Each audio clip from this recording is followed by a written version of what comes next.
and a very big welcome to the European Spaceport in French Guiana and our live broadcast Road to Space. On the pad we have Europe's new heavy lift rocket, Ariane 6, getting ready to take to the skies for its third launch, and on board is our passenger, METOP second generation A1, the first in a new series of European weather satellites, which will also improve our predictions of extreme events like storms and better understand climate change. It carries 6 instruments on one satellite, including Sentinel-5, to analyse our atmosphere as part of Europe's Copernicus Earth observation programme. Now, we are about 16 kilometres from that pad, overlooking the Mission Control Centre. Indeed, that's actually our view from the commentary box. I'm Katie Haswell, and joining me is Vincent Baudel, who is our rocket expert from Arianespace. It's great to have you with us, Vincent. Yes, hello, Katie, and hello to everyone. So great and exciting to be here tonight in Jupiter for this new YouTube Live. Now, Vincent and I are going to be with you right through until separation of our satellite, and that's going to be happening in about an hour and a half's time. But we have lots for you between now and then. We'll be discovering our satellite and its 6 missions on board. We'll be finding out about operations across the range, and we'll also be meeting the teams, starting here in Mission Control. We call it the Jupiter Control Centre. There it is on the right-hand side of the screen. Very much the nerve centre of operations, the teams in here inside what we call the fishbowl. It's the glass protecting them and making all the final decisions in there as well. Yes, and there will be as well the Ariane 6 launch site. That is a dedicated area designed for launcher final preparation. So it includes, of course, the launch pad, but also the launcher assembly and the integration building. We'll also be meeting the teams in the Launch Control Centre, or CDL as it's known here at the base, closer to the pad. These are the teams who are responsible for all the operations on the rocket and the pad, right up until liftoff. Laser focus concentration in there now. Yes, and we will discover as well the quick look telemetry team. So this team collects the real-time data that the launcher sends, which allows us to continuously analyze the launcher behavior and confirm that it is as expected. Indeed. Now, let's find out how things are looking for the launch, and who better to tell us than the CEO of Arianespace, David Cavaillolès. David, how are operations progressing? Well, so tonight we are going to operate Ariane 6, which is a brand new heavy launcher of Europe. So Ariane 6 is now on its launch pad. All the indicators are green, the meteo is okay, and we should be able now to perform the launch in a little bit more than 20 minutes. Great, that's good to hear. David, tell us a little bit more about our passenger. For sure. So today our client is Eumetsat, so the European institution in charge of meteorological satellite. And for Eumetsat, we launched a very special satellite called METOP-SGA1. So this is the first of a new generation of polar orbiting weather satellite. And within this satellite, we have 6 instruments, 6 very innovative instruments. And it's worth noting that one of them is called Sentinel-5, and it's part of the well-known Copernicus program of the European Commission. Indeed, so a very important satellite, not just for Earth observation, not just for our planet, but for literally for each and every one of us on Earth. Yeah, absolutely, because this satellite will provide extremely valuable data to increase the accuracy of weather forecasts, but also to allow scientists to better understand climate change, to fight against pollution. So this is really a satellite that will provide a tangible outcome for all the European citizens, and for this reason, at Arianespace, we are extremely proud to proceed to this launch tonight. Absolutely. Well, David, thank you very much indeed for keeping us up to date there. David Cavaillolès, thank you. Right, now just a little reminder, if you happen to be watching us on YouTube, don't forget you can click on the bell to subscribe and follow our launches. I highly recommend that you do. It's always nice to see what's going on, and we do have an awful lot going on here at the spaceport.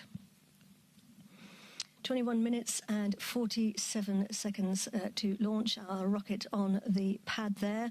As David said, we are all green and go for launch. Our satellite's due to lift off in 21 minutes and 33 seconds. What's going to happen after that? Yes, so tonight the Ariane 6 launch vehicle will lift off toward the north, powered by its main cryogenic engine and its two solid propellant booster. So this will be separated 2 minutes and 15 seconds after launch, followed 1 minute and 17 seconds later by the fairing separation once the launcher has left the Earth's atmosphere. The launcher will continue its ascent up to 7 minutes and 35 seconds when the main stage will have finished its job. So the onboard computer will command the shutdown of the Vulcan engine and the main stage will be separated. A few seconds later, the Vinci upper stage engine will be ignited for the first time and will burn for about 12 minutes, putting the launcher into an intermediate orbit. We will then have a long coasting phase going up around the North Pole and down Eastern Asia until shortly before the hour, when the upper stage will be reignited close to Australia. This second boost, which will last only 47 seconds, will allow to reach the targeted orbit. Then, therefore, METOP-SGA1 will be separated. And after that, the upper stage will enter a new coasting phase before a third boost, which will slow it down, followed by stage passivation and leading to a re-entry above the Indian Ocean. And this deorbitation will avoid, of course, leaving any debris in orbit, any debris in space. Very, very important, of course, to avoid space debris. And once METOP-SGA1 is released, it's going to start the process of testing and calibrating before it can start its job. That'll be in about a year's time. And my goodness, what an important job it has. With people across the world coping with increasingly extreme weather events, there's never been a better time to improve the accuracy of our weather forecasts and our climate predictions. And that's exactly what our satellite's going to be doing. Yes, Europe's weather service Eumetsat is launching its new series of polar orbiting satellites, so the second generation of METOPs. It will consist of 6 satellites built by Airbus Defence and Space, working in pairs with an A-type and a B-type. And today we are launching the first one in the second generation, and it is an A-type. That's why it is called METOP-SGA1, that is to say, METOP second generation, A-type, number 1. And on board, it actually carries 6 instruments, I think 6 different but complementary missions. One of them is Sentinel-5, as David was telling us earlier, which is part of Europe's Copernicus program to monitor our planet, and it's very much our eye in the sky for air quality. And that's important because air pollution contributes to millions of premature deaths every year worldwide. So this is super important. Sentinel-5 is going to track pollutants, greenhouse gases and ozone levels across the entire planet.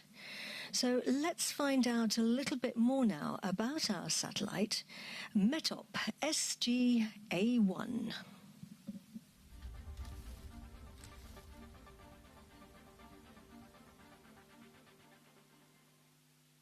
As Ariane 6 lifts off from the Guyana Space Center, it carries more than a satellite.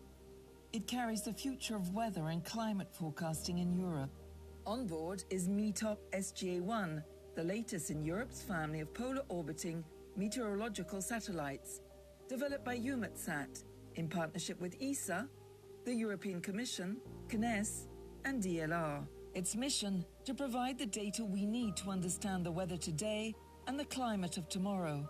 Circling the planet 14 times a day, METOP-SGA1 scans the atmosphere from pole to pole, collecting billions of high-precision measurements, temperature, humidity, and trace gases. Temperatures in Europe are rising twice as fast as the global average. This makes Europe the fastest warming continent in the world. Data from the first generation of METOP satellites was a game changer, while data from the second generation, the first of which we'll be launching tonight, will continue that, ensuring that it is the most important source of space-based observations for numerical weather prediction, covering the period of 12 hours to 10 days out until the 2040s. Built by Airbus Defence and Space, METOP-SGA1 carries a new generation of instruments, hyperspectral sensors and microwave imagers designed to detect even the smallest changes in the atmosphere. It also hosts the Sentinel-5 mission, part of the European Union's Copernicus program. The Copernicus Sentinel-5A is the evolution of the Copernicus Sentinel-5P, currently in orbit. This new satellite will perform atmospheric measurements at a high spatial, spectral and temporal resolution related to air quality, methane emissions, ozone and UV radiation. The new mission, together with the geostationary Sentinel-4 and the upcoming CO2M mission, secure Copernicus as one of the most advanced Earth observation systems in the world when it comes to atmosphere monitoring. With the launch of the Copernicus Sentinel-5 mission on board an Ariane 6, the European Union cements its position as global leader in the provision of Earth observation data. By orbiting the Earth every 100 minutes, the Copernicus Sentinel-5 instrument will deliver daily global data on air pollutants and other atmospheric trace gases, which will be used by the Copernicus Atmosphere Monitoring Service for value-added information. METOP-SGA1's observations will feed models from numerical weather prediction, enabling them to become more precise and timely. Numerical weather prediction models underlie many aspects of modern life: weather forecasts up to 10 days ahead, climate research, and database policies. Working behind the scenes, the satellite helps protect lives and guide governments in the face of what's ahead. In addition, countries in northern latitudes will also be able to use data from the METOP-SG satellites to improve nowcasting that is crucial for disaster management and early warnings before extreme weather events. Extreme weather is one of the main causes of destabilization in the world. One key to mitigate the associated risk is more accurate weather forecasting. The European METOP program contributes to this forecasting and is set to improve through the second generation, which will see pairs of more advanced spacecraft working in tandem. 6 innovative instruments on METOP second generation 1 will provide a range of continuous high-resolution observation essential for operational weather prediction. This mission demonstrates Europe's excellence in Earth observation. Go, METOP-SG, go! Together, Ariane 6 and METOP-SGA1 embody Europe's ambition to ensure that space innovation leads to greater resilience on Earth. And indeed, space technologies do play a huge role in enhancing our everyday here on Earth. But of course, we've got to get them into space, and that's our job today. And to do that, we need a spaceport. And our spaceport here at the European Spaceport it's a big place, isn't it, Vasil? Yes, the European Spaceport is a very big place, so nearly 700 square meters. So corresponding to 6 times of the surface of inner Paris, to give you an idea. Yeah, indeed. And we call the whole thing the range, which includes the tracking stations dotted along the flight path. And because everyone's spread out across the range, everyone's got to be looking at the same information. And that's why all eyes are focused at this point before launch on the status panels. You saw them back there in the Mission Control Center. We can see them back there throughout the spaceport. And right now the panels are all green. That's a good sign. Yeah. So tell us about the panels then. Yeah, so the status panel shows the live go, no-go status across the base. So, as you said, all must be green for launch to go ahead. And they show the health of 3 main systems across the base. So, of course, the launcher and its ground system. You can see Ensemble de lancement plus lanceur. There is as well the satellite, of course, METOP-SGA1. And a third group dedicated to the range, including the telemetry, the radars, the weather, and of course the safety. And the teams watching over those are in the Launch Control Center. We met them earlier, CDL, as we call it. They deal with everything to do with the rocket and the launch zone. What are they doing right now? Yes, so the Launch Control Center, so the CDL, is where the Arianespace and ArianeGroup teams are getting the launch pad and the rocket ready for liftoff. So these are the operations team, and they're sending the various commands to turn the launcher avionics on, to fill the propellant tanks, to pressurize the tanks, and to do all the planned tests to confirm that the launcher is ready for launch. And behind them, behind the glass windows, the engineering teams are monitoring all these operations closely, making sure that all parameters are as expected. So they are following all physical parameters, temperature, pressure, electrical current, and so on. And these teams are working in tandem and in real time with the teams in the Space Code Control Room in Paris, who designed and built the rocket. So they are also monitoring the launch from across the ocean. And the teams communicate with each other constantly, and they monitor operations and take important decisions. Indeed, and that's good. The more people on the job, the better. Right, now we had the pre-final weather check, if you like, at T-20, everything green there. We've got the final weather check coming up in 40 seconds at T-10. What kind of things do we have to look out for? Yes, so first we need to monitor the high altitude winds, so between 10 and 20 kilometers. So we need to make sure the wind speed and direction are below a certain limit, not because the launcher could not withstand it, but for safety reason in case of launcher malfunction.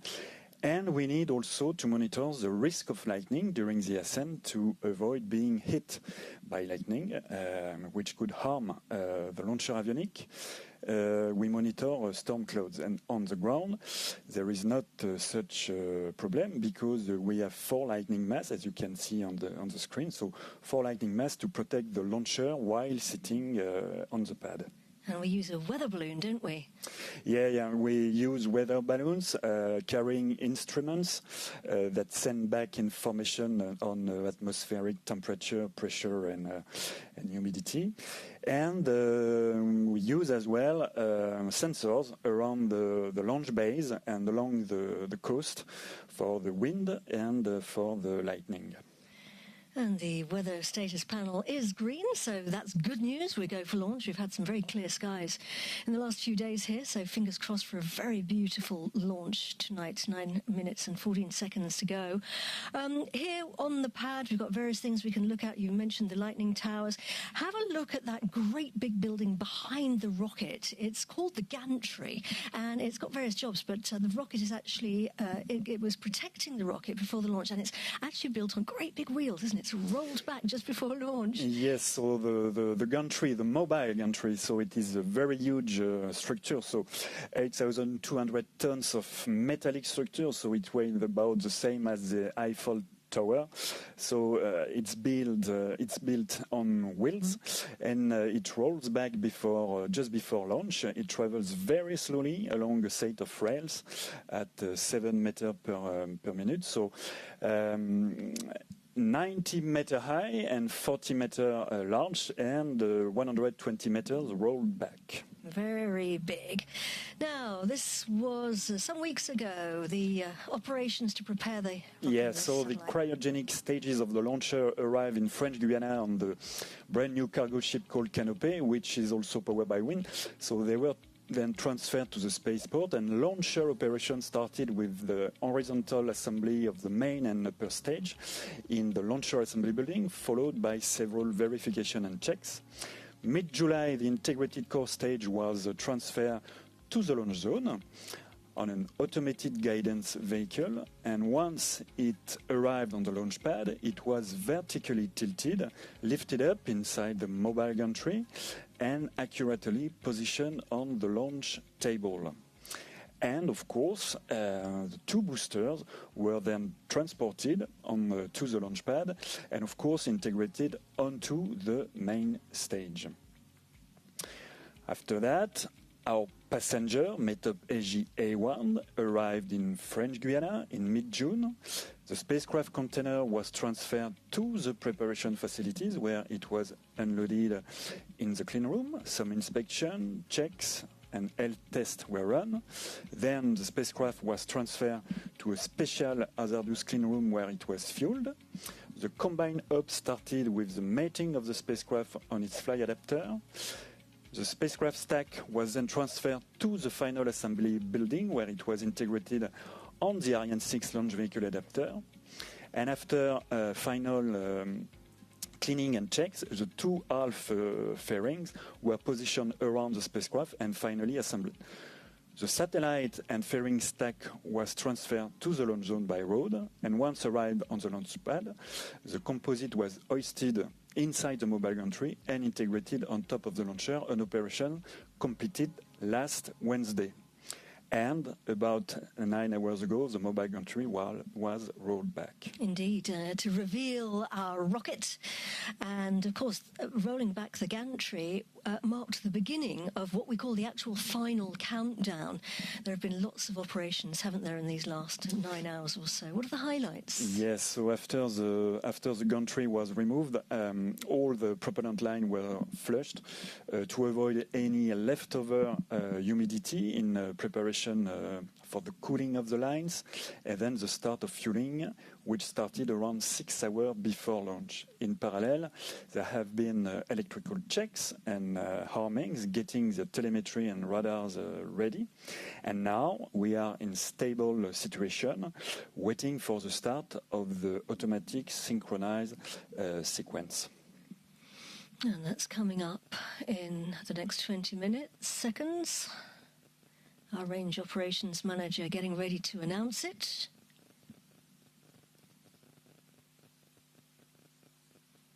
He's picked up the phone.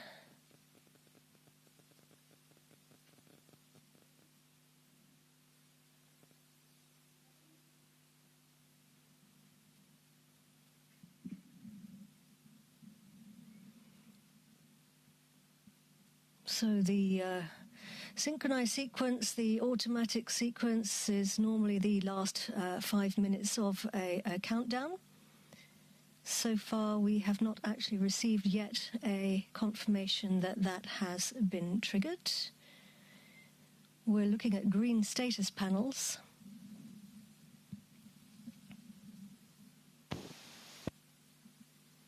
And we're hoping to hear soon from the range operations manager.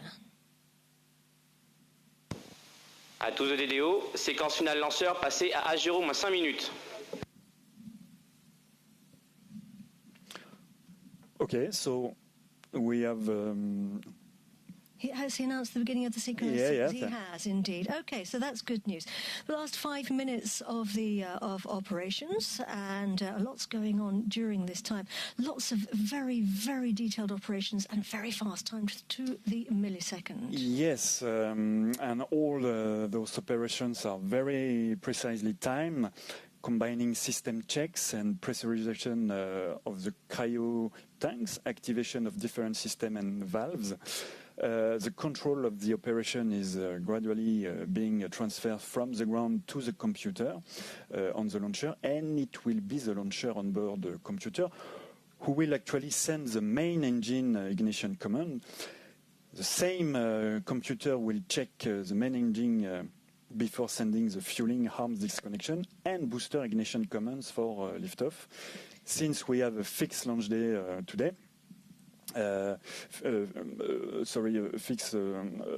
launch today, without a launch window. If we have a stop for any reason, we will need to postpone the launch. So we're looking here at our rocket on its pad. Just a couple of thoughts about the ignition sequence. We're going to switch the Vulcan engine on before we switch on the boosters. Yes, 7 seconds before liftoff, the Vulcan engine is ignited. That allows to check it is running correctly, smoothly, before we ignite the boosters.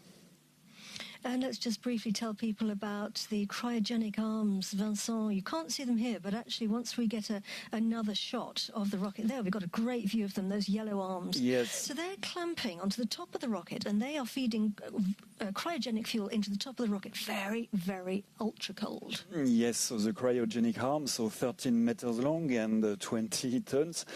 huge mechanical arms connected to the launcher to ensure the fueling of the upper stage, with liquid hydrogen and oxygen at extreme temperature going up to minus 250 degrees.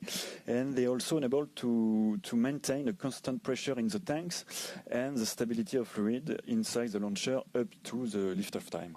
And feeding the same cryogenic fuel into the bottom of the rocket. You can't see them at the moment, but if we change the shot, we might see the big tanks going in there. Yes, we do the exact same thing on the main stage, so the lower stage. We have the MANG fuel connection, but this time with massive system called MANG installed on the table, so 10 meter high and 100 tons. Getting close now to the 1 minute mark. À tous aux DDO, attention pour moins d'une minute.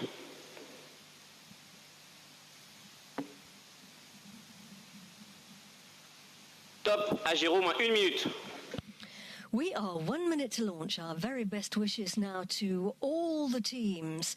Good luck, everyone. Bon voyage. Ariane 6 and METOP-SGA1 with Sentinel 5.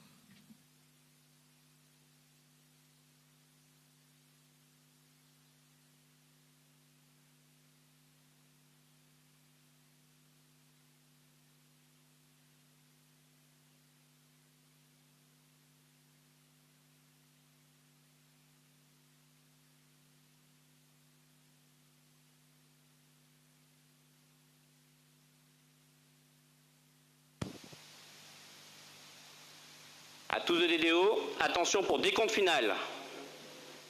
10, 9, 8, 7, 6, 5, 4, 3, 2, 1. Top. Allumage de ZSR et décollage. La propulsion est nominale.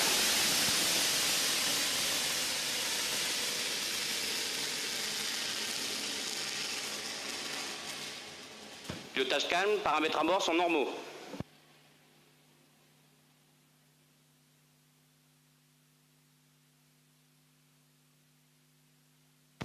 Propulsion nominale.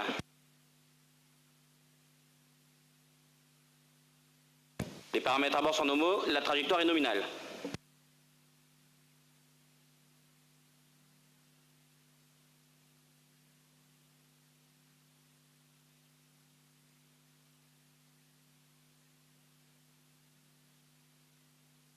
La propulsion est nominale.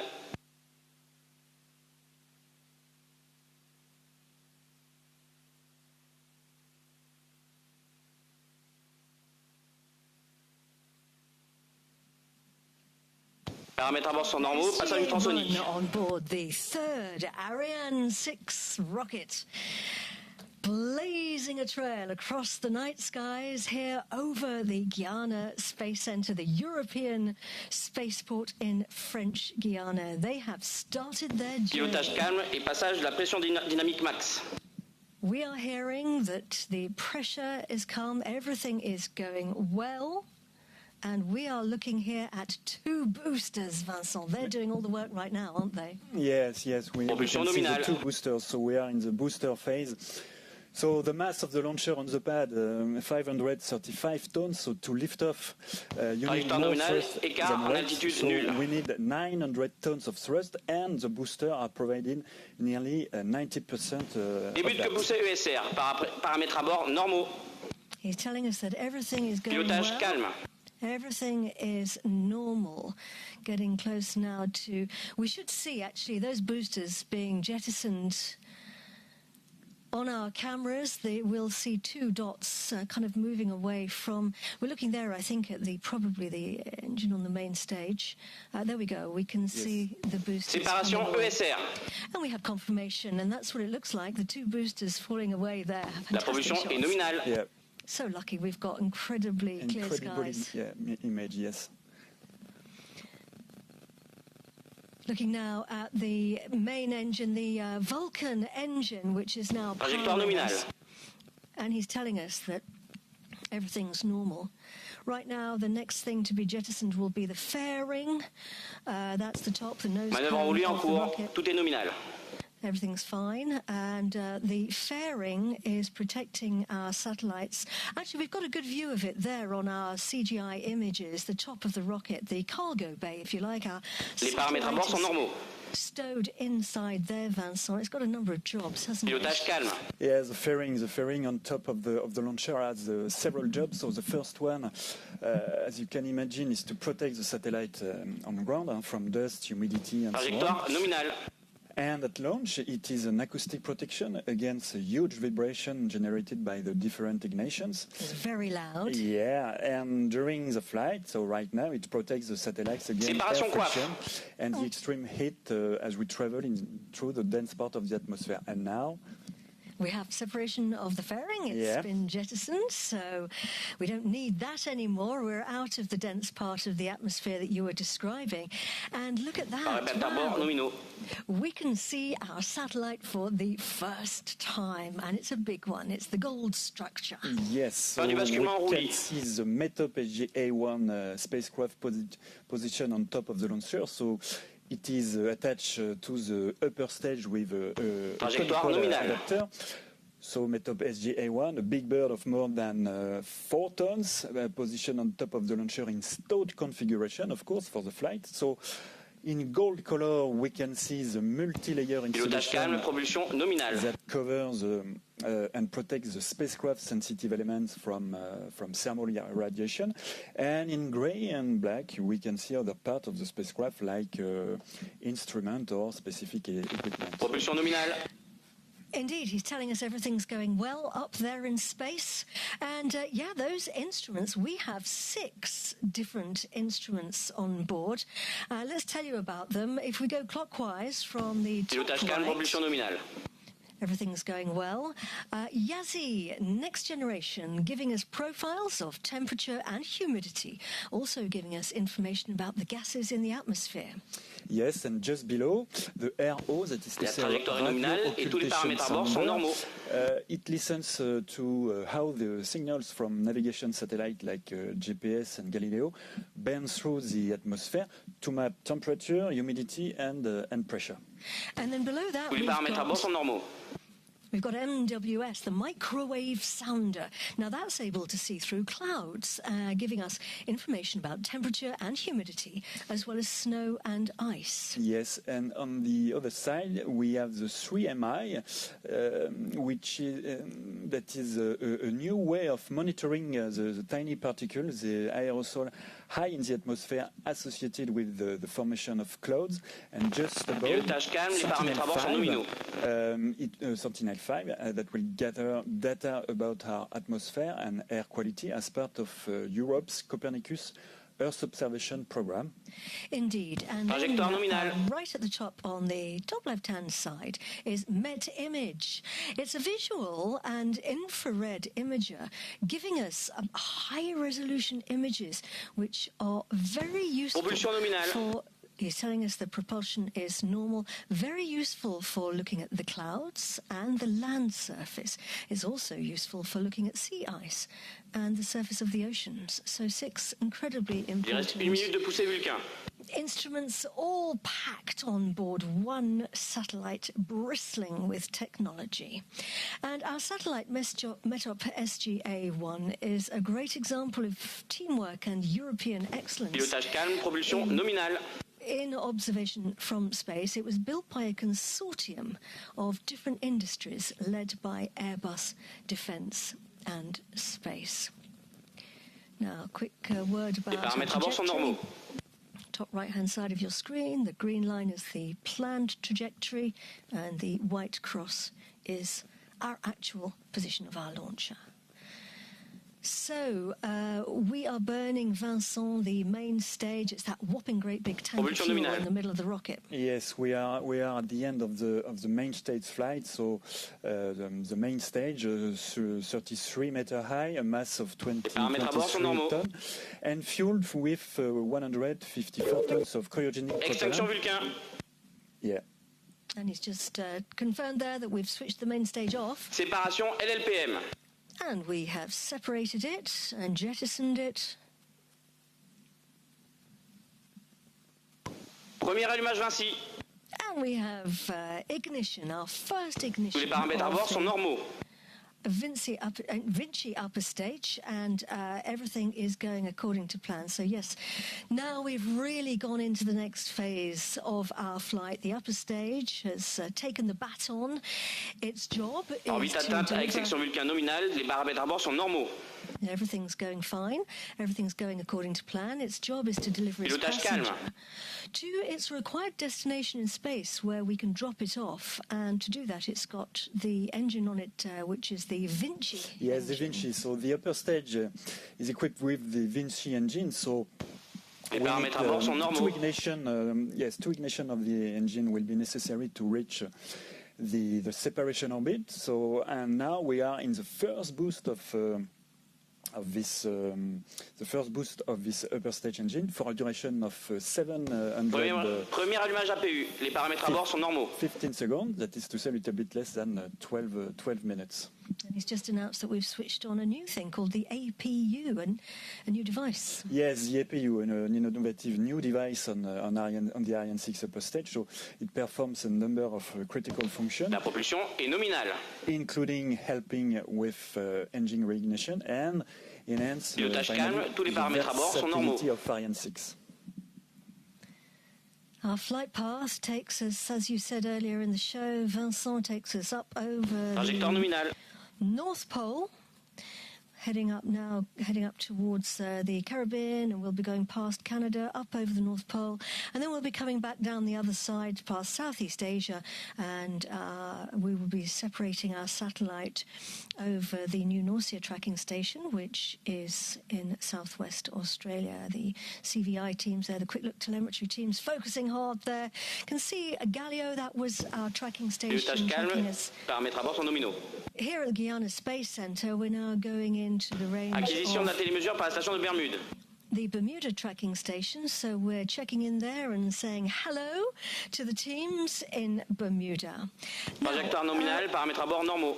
Satellites do all kinds of important jobs. That's why we need rockets.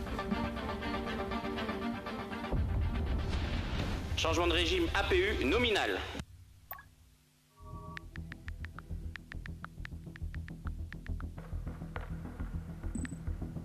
We've all at some point looked up at the stars and dreamt of being someplace else. But outer space isn't someplace else anymore. It's here, it's now, and it's essential.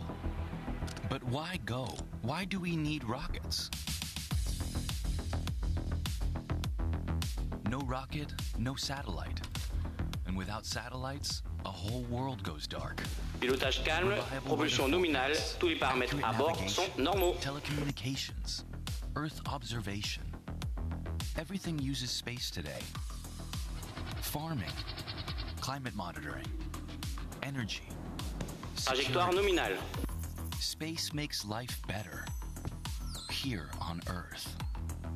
Satellites guide tractors, forecast cyclones, monitor air quality, connect remote regions to the internet, Pilotage and calme, expand propulsion nominale. access to education, healthcare, and the economy.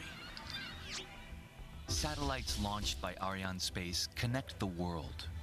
Each mission brings our world into sharper focus and more within reach. Tous les paramètres à bord sont normaux. For any of this to work, we need a gateway to space, a precise trajectory.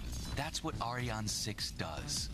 It is built to adapt to every mission, from low Earth orbit to deep space, to single payload, dual payload, or ride-share flights. And it all begins Pilotage at calme, Guyana propulsion Space nominale. Center, Europe's spaceport. That's where Ariane 6 takes flight.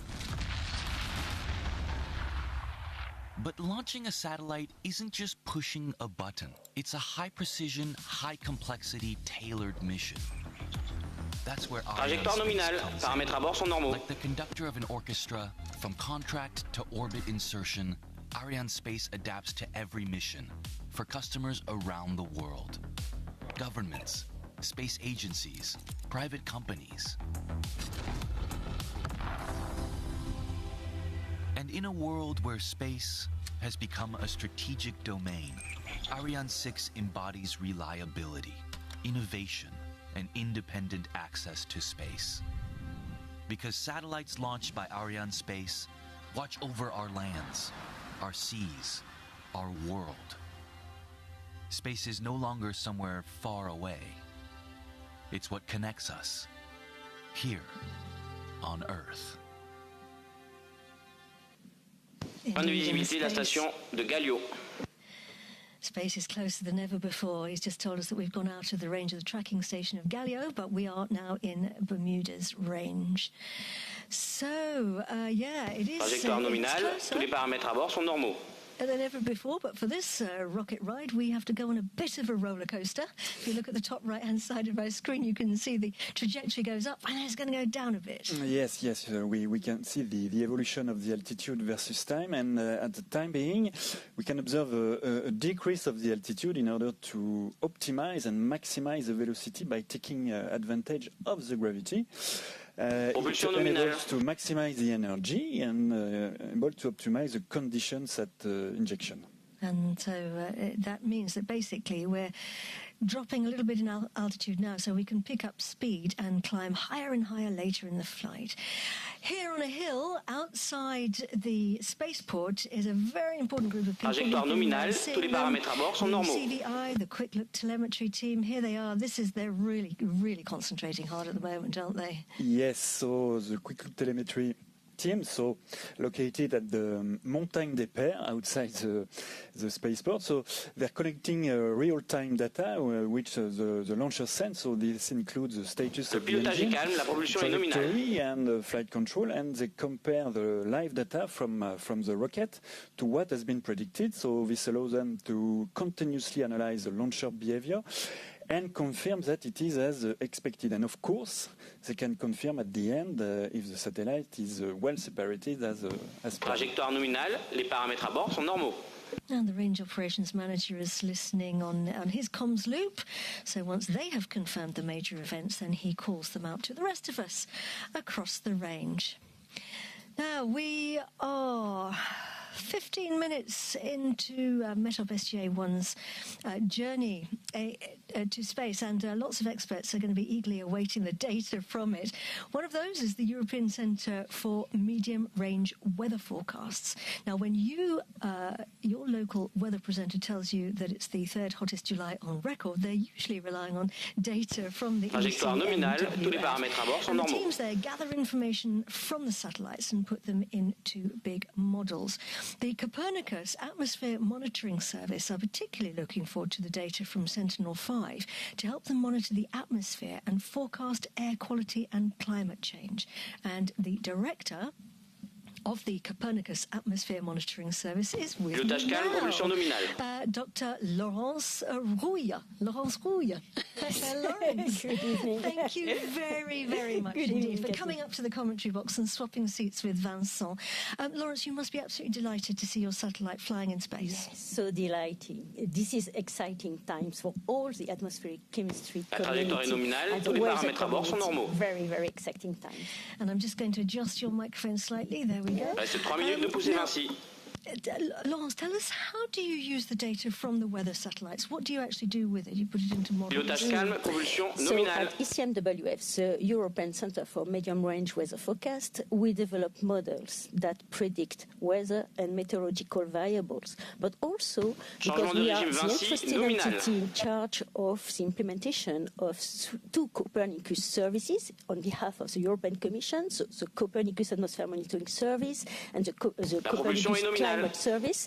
We also run model to forecast atmospheric composition variable, climate variables. And of course, to run those models, we need computational resources, and at ECMWF we have our own high computing center in Bologna, but we also need data, and Earth observation data are essential to run our models. The more good data we have, the better our models perform.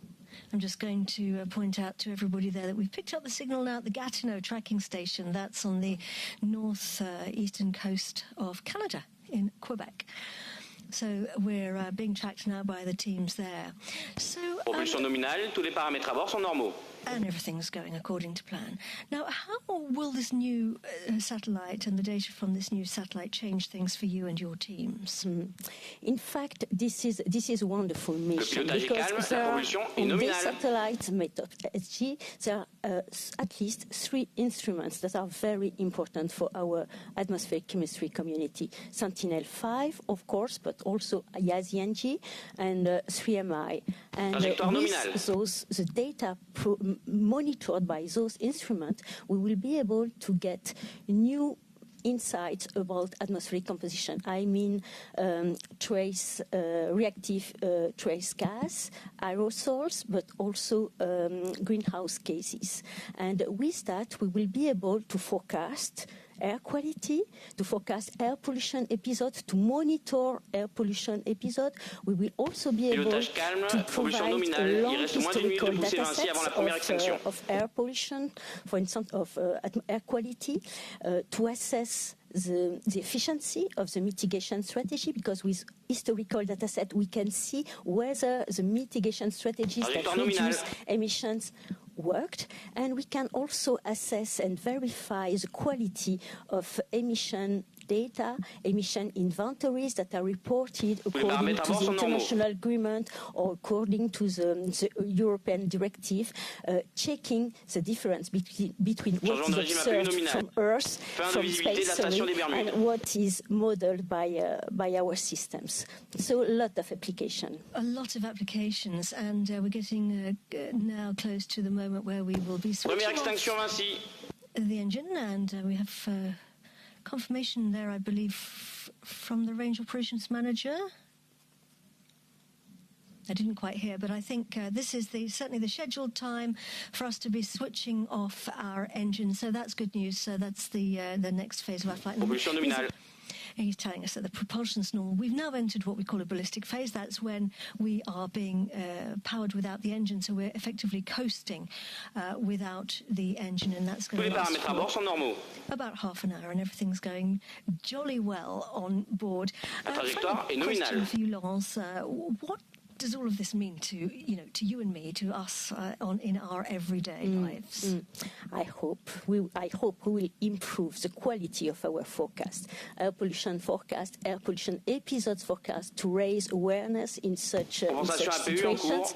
I could give few examples. For instance, what we've done over the last weeks, forecasting this ozone episode that impacted the whole of Europe for several weeks. I hope that we will be able to improve the quality of our forecast, or also monitoring the wildfires or the desert dust events that could impact also air quality in Europe and outside Europe. So with such new data and combination of those data, I hope we'll be able to really improve the quality, the reliability of our forecast and analysis.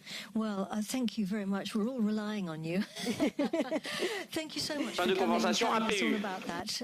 Very, very important work that you're doing, Laurence Rouil. Thank you. Thank you, Katie.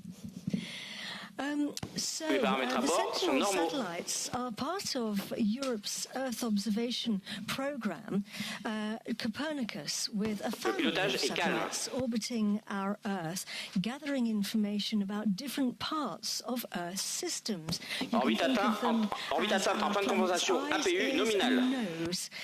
Using advanced sensors to see the forests and the oceans, to listen to changes in the atmosphere and detect the air that we breathe. Copernicus helps us keep our world safer. He's telling us the trajectory is normal, safer, healthier, and better prepared for the future. The Sentinel 4 and 5 satellites are dedicated to monitoring. Gatineau et perte attendue de la télémesure pour une durée de 32 minutes. He's just said that we've gone out to the Gatineau tracking station, which was part of the plan, and we now have a coast phase for the next 30 minutes or so. So, yes, the Sentinel 4 and Sentinel 5 satellites are dedicated to monitoring our atmosphere and helping scientists and policymakers tackle climate change and protect public health. So, very, very important satellites. The project manager for Sentinels 4 and 5 at the European Space Agency's Earth Observation Programme programme is Didier Martin. And Didier, I'm absolutely delighted you've been able to come and join us now and take Laurence's place. We're playing musical chairs here in the commentary box. Didier, thanks for being with us. Tell us about Sentinel-5 for a start. I mean, what is it and why is it important? Yes, thank you very much, Katie. I'm delighted to be here. Sentinel-5, as we have just heard, we're going to focus on the constituents of our atmosphere, and particularly we're going to look at specific trace gases that live in our atmosphere and that impact actually the quality of the air that we breathe. You have to know that European-wide, it is estimated there's about 350,000 premature deaths every year, and worldwide more than 4 million people die prematurely due to poor air quality. So it is very important, of course. But beyond that, these trace gases, of course, play a tremendous important role in our climate. And with the varying climate that we, of course, all notice these days, I don't think that we need to expand too much on the importance to understand our climate, to model it properly. And for that, we need accurate measurements, which we will be carrying out with Sentinel-5. Yes, and it's on its way to its destination there, so it can start its job. You must be feeling pretty good about that. Absolutely, absolutely. I had, when I woke up this morning, I had really a mixed of sets of feelings, but foremost, I would say I feel tremendously proud to be here, but to be part of the Sentinel-5 team. It has been a tremendous team working together for a long time to get this together and to bring this to this point in time today. The launch event, of course, is something that is extremely important in a project. It's a massive milestone, and everyone is happy to see this liftoff. Obviously, we're super excited about that. And this closes a major part of the development. But we should not forget, of course, that this opens now a new era. And we are all looking forward now to looking at the massive amounts of data that will be coming down and help us understand our climate and air quality. Indeed, and you're in charge of both the project manager for both Sentinel-4 and the Sentinel-5 missions, both of those, of course, looking at our atmosphere. But the Sentinel-4 mission was actually launched quite recently, wasn't it, in July? Indeed. So what's the difference between 4 and 5, and what is 5 going to add to 4? Indeed. No, it has been actually just 6 weeks ago that we launched Sentinel-4 on board of the METOP-SGA1 third generation sounder mission. Sentinel-5 and Sentinel-4 are actually two sister projects within the Copernicus Earth observation program, and both are dedicated to monitoring the atmosphere, as I was explaining earlier. Sentinel-4 is hosted actually on MTGS, and MTGS is in a so-called geostationary orbit, which means that it is hovering over the equator and looking constantly at the whole of Europe and the northern part of Africa. And with that, Sentinel-4 will be able to look with a rapid repeat cycle every hour, monitor this particular zone on Earth. And this will allow us to monitor the diurnal variations of the concentrations of these gases in the atmosphere. Sentinel-5 being hosted on METOP second generation, which is in a low Earth polar orbit, will actually scan the whole Earth. Every day, 24 hours, we will have the full Earth mapped by Sentinel-5. In addition, Sentinel-5 has some additional equipment on board that allows other trace gases to be monitored as well, like methane, which is a very powerful greenhouse gas, CO, and also measure the profile of ozone throughout the troposphere. And so that there are additional features, let's say, that Sentinel-5 will be able to measure. Fantastic. Well, listen, thank you very much indeed, Didier, for coming in and telling us about it. It's been a pleasure. Such important missions. Didier Martin, thank you. Thank you very much. So it is now 27 minutes into our launch, and travelling there at an altitude of 163 kilometres above our planet and a speed of 812 kilometres per second. Being powered through space by what remains of the Ariane 6 rocket. This is Europe's latest giant leap in space transportation, promising more flexibility, lower costs, and a big boost for Europe's place in space. And it does mean that Europe can take any kind of satellite to any destination in space, from scientific missions to telecoms satellites and even deep space probes. And at the heart of this ambitious project is ArianeGroup, which is the prime contractor, we call it, the company responsible for bringing our rocket from blueprint to launch pad. So I'm very happy now for our third joining into the seat here in the commentary box to introduce you to Philippe Clar, who is the Director of Space Transportation Programs at ArianeGroup. Philippe, thank you very much for coming up and chatting to us. Philippe, tell us a little bit more about Ariane 6, her vital statistics, what the important well, to give you some order of magnitude, Ariane 6 is really the European heavy launcher. To give you some rough numbers, the launcher is 60 meters tall, which corresponds roughly to a 20-story building. So it's quite pretty tall, quite a big baby. And the magnitude, the mass at liftoff is around 500 tons. The combined thrust when you take off of the boosters plus the central core is more than 800 tons. So a big beast taking off and to launch those heavy satellites. Indeed. And actually, I've got to say the space world is changing. Lots of different types of satellites now being required to be taken into space. So how have you designed this rocket to adapt to those different requirements, to take different satellites to the different places they need to go? Really, to fulfill the market needs, there are two versions of Ariane 6. One with two boosters, and this is the A62. This is the version we are using tonight, and one version with four boosters for mission requiring a better performance, a higher performance.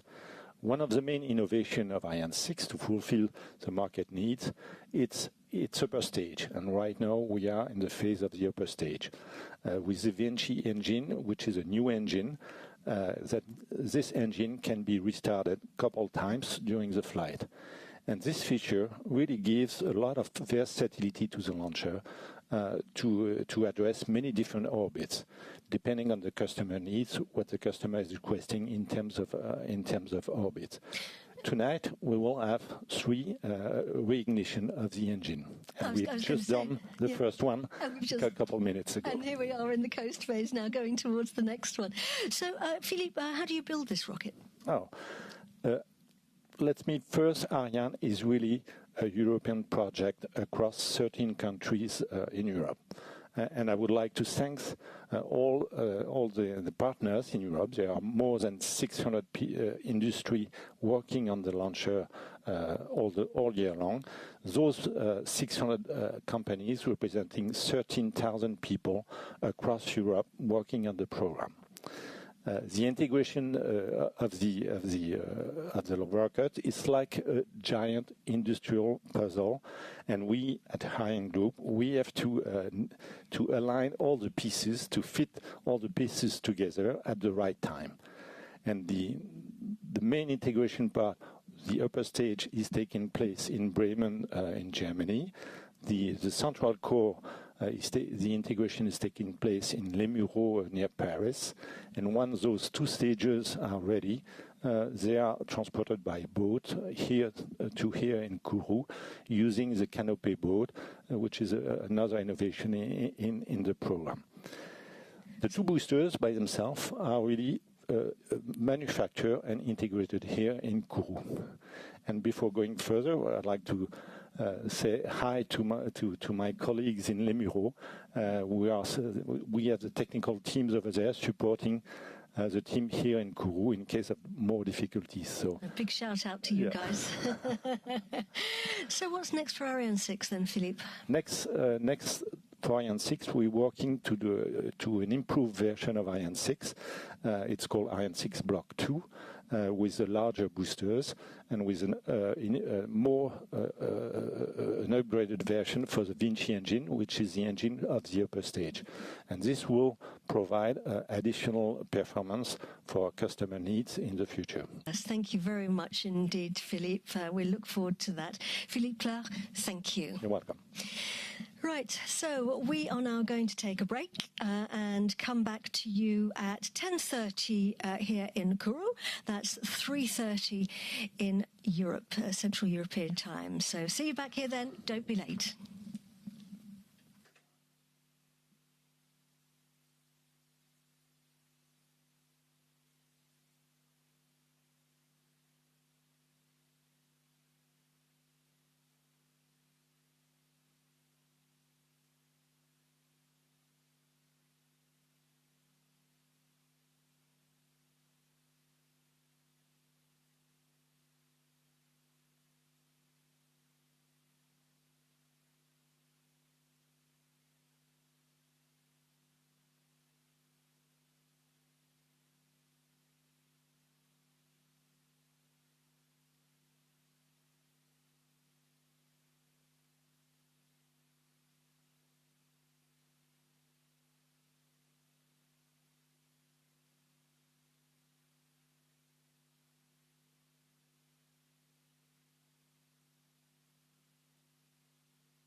fantastic images there that we had earlier as Europe's nearest weather satellite, METOP second generation A1, lifted off from the pad here at the European Spaceport on board the third Ariane 6 to lift off from this pad carrying its 6 instruments, including Sentinel 5. And Vincent and I are still here in our commentary box, looking down over mission control, and still with you. Great to have you with us, Vincent. Yes, so we have seen a magnificent liftoff tonight in French Guiana. So 2 minutes and 15 seconds later, the two boosters were separated.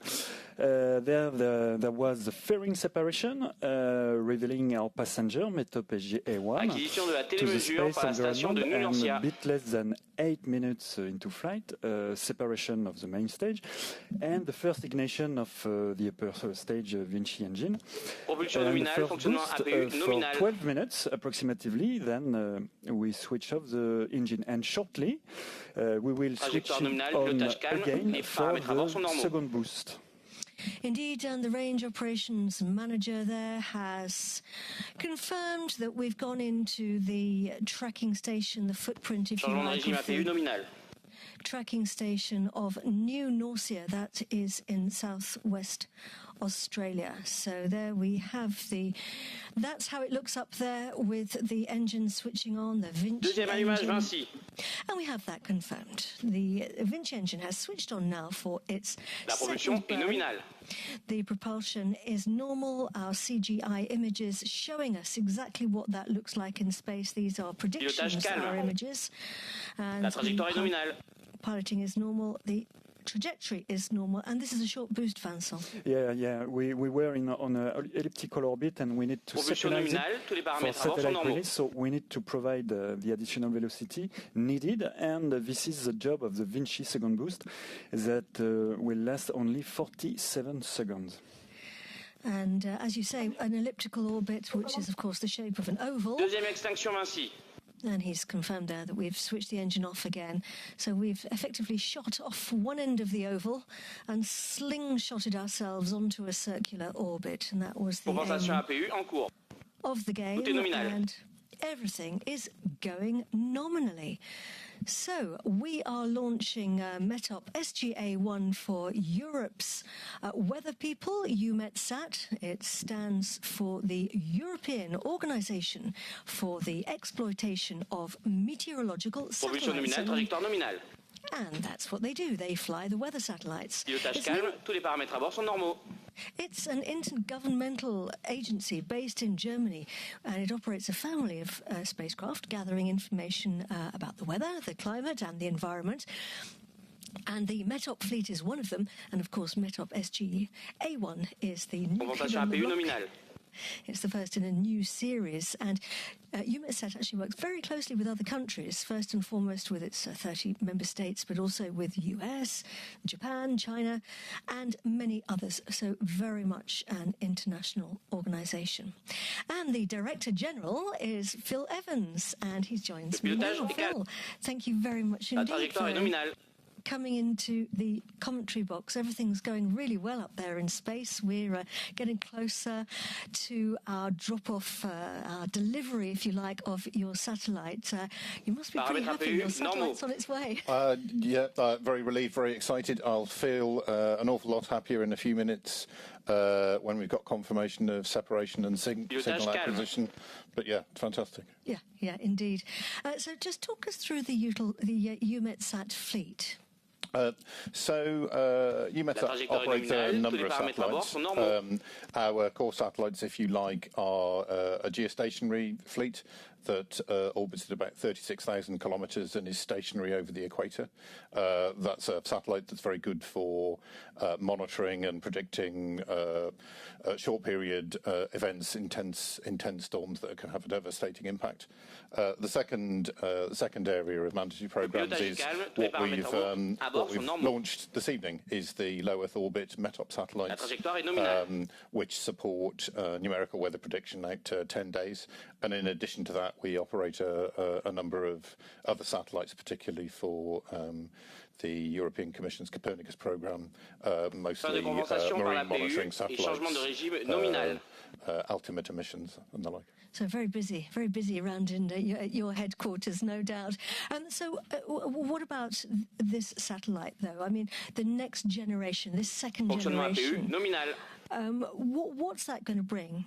Well, there's two things. The first thing is continuity from our previous METOP mission, and the previous METOP mission had an immense impact on forecast accuracy, reducing errors by 25%, the biggest contributor to forecast accuracy. So it's continuity of those missions, but importantly, the instruments that we've got on the satellite, many of them are highly innovative, particularly IASI Next Generation, METImage, and of course, as we've heard, the Sentinel-5 mission from the Copernicus program, which will monitor trace gases such as ozone, nitrous oxide, and also aerosols, which will open up a new world of forecasting pollution incidents and events. I was going to say, how is it actually going to sort of improve weather forecast, this next generation? METOP-SGA1 and its brothers and sisters, if you like, in space. Well, the improvements comes from the enhancements of the satellites. Generally speaking, greater accuracy, greater resolution, more channels, and this will help forecast a wide range of weather events. But we've already heard things like pollution events in Europe have been credited with causing up to 350,000 premature deaths in 2022. Sentinel-5 will help with that. We're seeing other events increasing very hot temperatures again, which caused 60,000 deaths in 2022. And these instruments help us forecast that, which makes society more resilient. We're more able to cope with these events. And it's a massive, huge team effort, isn't it, right across Europe, creating a programme like this? I mean, it's easy to. I mean, the technological successes, both of the instruments and the launch today, are miracles and something to be hugely proud of. But none of that would have happened without partnership, without collaboration between organisations like Eumetsat and ESA and across industry. 110, more than 110 companies were involved with this in 17 countries. And it's that collaboration, that spirit of shared endeavour and a common mission that has really underpinned the success of this mission and the launch today. Gosh, you must all feel very proud. Very proud and very tired. Yes, I can believe that.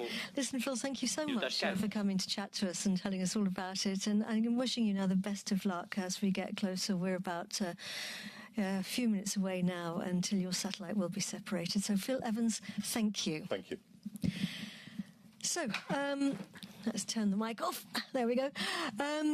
Yes, we are 1 hour, 1 minute and 5 seconds now into our launch. And incidentally, the METOP-SG satellites are the first Eumetsat satellites designed for controlled re-entry into the Earth's atmosphere at the end of their life. And that's really important because it just shows that Eumetsat's very much committed to reducing space debris, which of course is a big effort across the world now. So, Vincent, you are back. Let's come back to what's happening now in space on our flight. The upper stage is transporting us through space towards the delivery orbit.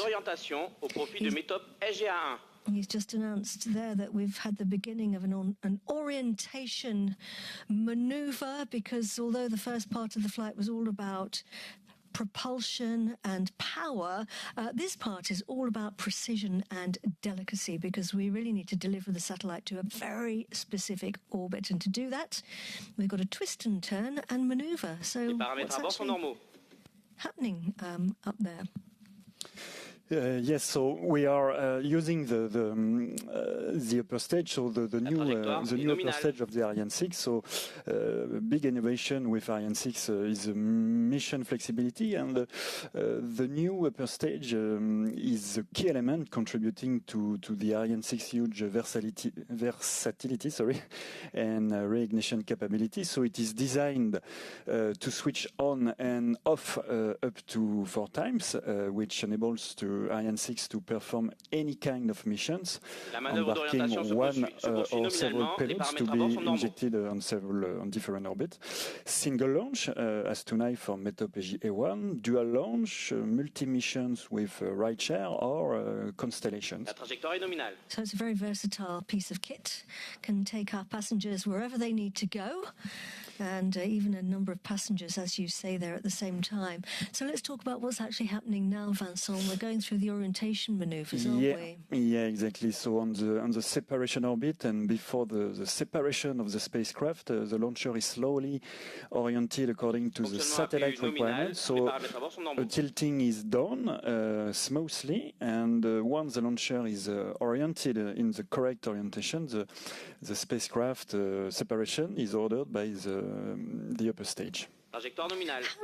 How does he says everything's going normally? How does it work? How does the upper stage actually eject the satellite into space? Yeah, so the spacecraft is mated on the upper stage and the adapter by means of a clamber, a sort of mechanical belt, so that maintains and secures the spacecraft on top of the launcher. This clamber is released. This mechanical belt is released and opened by a pyro activation device. And then the spacecraft is smoothly separated by a simple system, relaxation, of specific springs. So we're actually going to ping it into space with some springs, a bit like a jack-in-a-box. Except the jack usually stays in the box, and our satellite's actually going to move away from the box. Coming up now on separation of our satellite in about 10 seconds.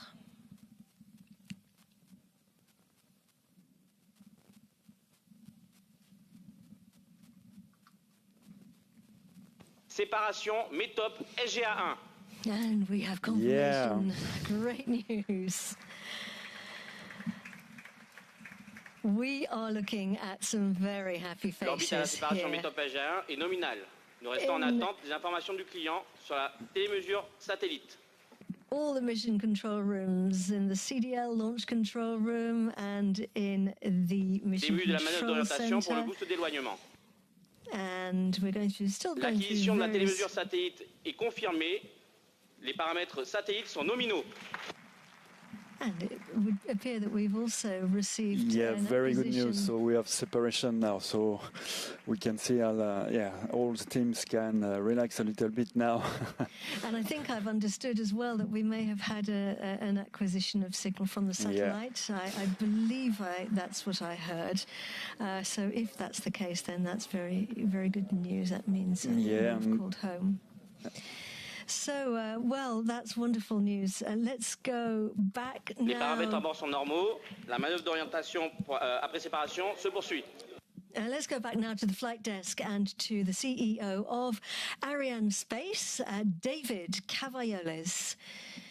David, you must be absolutely delighted. That was a fantastic mission. Everything went like clockwork. Yeah, no, absolutely, Katie. This is an absolute success. We are relieved. We are delighted. This spacecraft was so important for science, so important for our citizens. It's really great. And today, my first thoughts go to our client, Eumetsat, but also the CNES, the ESA, the European Commission, the DLR, Airbus, and many other partners. I simply want to say thank you. Thank you for your trust. This is really, really great, and we are proud to work with you. Now, what does this launch mean for Arianespace, David? Well, for us, this is a key milestone because, as you know, we are still at the beginning of the Ariane 6 story. This is the second flight of Ariane 6 operated by Arianespace. This is the second success. So this is really a good way to start the exploitation of this launcher. And now our challenge is to continue the ramp up. In the near future, we'll be launching more and more with a new launch to come quite in a short time frame. But today the priority is simply to celebrate, and I would like to say a big thank you and a big congratulations to all the teams involved. This is a fantastic achievement. Congratulations and thank you. Indeed, congratulations indeed. David Cavaillolès, thank you very much indeed. So let's now hear from the Lithuanian commissioner who is responsible for defense and space, Andrius Kubilius. Dear colleagues, as European spaceport, space enthusiasts, good morning or good evening, wherever you are. This Ariane 6 launch is a big success for Europe. An European rocket with an European satellite on a mission to serve humanity, to monitor air quality and air pollution, to make life on Earth better from space. With cutting-edge technology, the Copernicus Sentinel 5A instrument, as part of the METOP weather satellite, put in space by Ariane 6, to deliver state-of-the-art data on our atmosphere, showing that Europe is a global leader, both in space and to counter climate change. So I thank the incredibly talented people at the European Spaceport and everyone else who made this possible, because launching a satellite is never a solo mission. ESA, Eumetsat, Arianespace, and my dedicated teams as European Commission. Thank you. More is to come. In space, the sky is never the limit. We have ambitious plans for space. Fin de visibilité par la station de Nunancia et perte de la télémesure attendue pour une durée de 29 minutes. Indeed. And it's a very, very important day today, a good day for everybody. Very happy faces there in the mission control room. For some people now the job is over, and for others, of course, the job is just beginning, because we have the spacecraft controllers now taking on their satellite and taking it through its early phases of its launch and early operations. Let's go down now to the mission control room in front of the fishbowl and talk to some of the key players here from the various organizations involved in today's launch. Hello again, Phil Evans, Director General of Eumetsat, also to Simonetta Cheli, who is the Director of Earth Observation Programs at ESA, and Rüdiger Hartwich, who is the Head of Institutional and German Programs at Airbus Defence and Space, who built our satellite. Starting with you, Phil. Well, this is a good day. You must be very pleased. You said earlier you were going to be happy once the satellite was separated, and now we have that good news. Indeed. Well, partners, colleagues, friends, this has just been a fantastic evening. It's difficult to put into words the significance of the success so far. I mean, firstly, congratulations to Arianespace and great news for the Ariane 6 program. But this is not just a launch, it's a huge leap forward for the meteorological world with the launch of this satellite. A satellite, as we've heard, that's full of innovations that will have a concrete impact on our societies, the people who live in it, will help protect people's lives, will protect livelihoods. It's such a significant event. And the success this evening is a testament to hundreds of technicians, engineers, scientists, project managers who have worked together with a common mission, a common spirit to achieve the launch of this amazing satellite. For Eumetsat and others, the work will continue overnight and into the future as we test and commission the satellite before going into formal operations. And for us at Eumetsat, this is the start of a new chapter that will benefit societies in Europe and around the world. A fantastic evening, and congratulations to everyone who's played a role in this. And Simonetta Cheli, Director of Earth Observation Programs at the European Space Agency. Simonetta, this is a very important day, isn't it, for you folk at the European Space Agency? It's a fabulous day for Europe, for everybody, for all the partners who have contributed to this fantastic mission. Today, it's collaboration with Eumetsat, with the Commission, who's virtually with us, of course, with the industry, with the scientists, with the user communities. We have a new satellite, a new generation, METOP second generation, together with Eumetsat, testimonying the collaboration that we have since decades together. It's innovation in terms of instruments, 6 instruments on board. It's also collaboration with member states. We have instruments from the French Space Agency CNES, yes, in Next Generation. We have an instrument from German Space Agency, METOP-SGA1. And also, last but not least, we have an instrument in the collaboration with the European Commission, Sentinel 5. All of this will allow us to improve weather prediction, to better work on nowcasting, to better manage our extreme weather events, which are increasing, unfortunately, we hear from Eumetsat colleagues, and also to better understand the air quality, the air that we breathe every day. So really a mission which is relevant for all citizens. Here, big thank you to everybody who has contributed, but in particular to the project teams. I'd like to pay a special thank you to the project team in ESA, of course, of METOP-SGA1, the project team also of Sentinel 5 at ESA, with the 2 project leaders, but also to industry. I'm here next to Airbus, and in fact, Airbus France has been the project manager for all the METOP-SGA1 with over 110 companies all over the world, and in Europe in particular and Canada. And on Copernicus Sentinel 5, Airbus Germany has been the leading actor at industrial level with over 50 companies. You see and you understand thousands of people have contributed to prepare this project. The last 11 years of work of people, of teams, and today a little bit an apocal, an EPC moment, as you said this morning, Phil. It's a theater moment, but it's an important one. We look forward the next steps. We look forward the next 5 satellites, and also a great, great big thank you to Arianespace, to Ariane 6, to the success 3rd launch, and many more in the future for all of us and Earth observation in particular. So thanks a lot, and really looking forward to the next steps.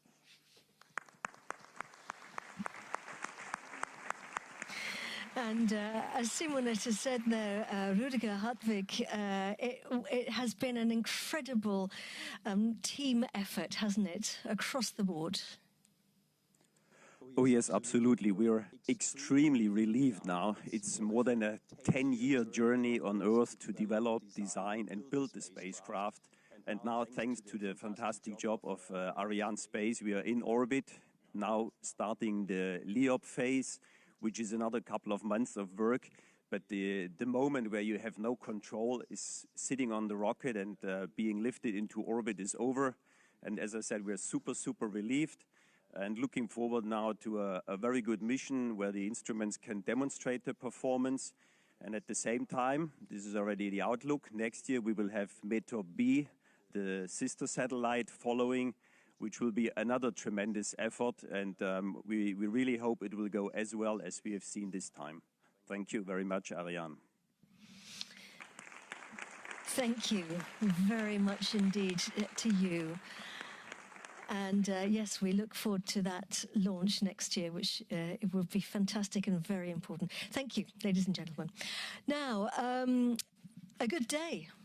A good day for Ariane 6, a good day for METOP-SGA1, a good day for Europe, a good day for European space, a good day for the world. It's been a fantastic launch. We're going to say goodbye now, but I would like to say thank you very much to you, Vincent, for being with us. Yes, thank you, Katie.